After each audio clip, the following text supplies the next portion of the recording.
for those of you who aren't following Puerto Rican politics closely, you've heard our guests talk about making a decision and the people of the island making a decision. Well, for many decades now, there's been a rough parity between those who favor closer ties with the United States and those who would favor a Puerto Rico that can be more independent. The legal definition, the current status is associated free state, and I guess the roughly 45% to 45% split is those who would like to see a place that's more associated and maybe a little less free, more like an American state, or more free and a little less associated. And you know, given the occasionally difficult relations with other states in the Caribbean, are we underplaying Puerto Rico? Could Puerto Rico have been a more useful middle ground to approach other states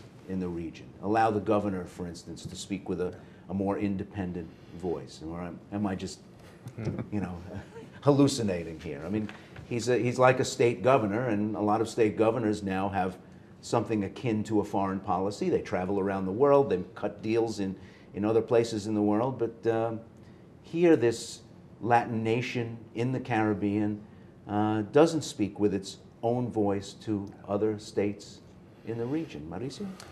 I think at the end of the day, the problem is that this in-between solution doesn't work because you don't have the voice, you don't have the representation to really alter politics here in the US. On the other hand, there is no taxation, at least there's no income taxation, there's no federal taxes. So it's one thing against the other. But on a more independent status, Puerto Rico then will be able also to adopt its own laws, for example, in the labor market, or in terms of attracting foreign investment, things of that sort. So I think the in-between solution is what's not working, and it's creating a lot of unrest. The unemployment rate is very high. People are not happy in Puerto Rico. I can't imagine Congress, if the logjam were to break, and Puerto Ricans were to say, for example, with a loud and clear voice, yeah, we want in, here we come, state number 51.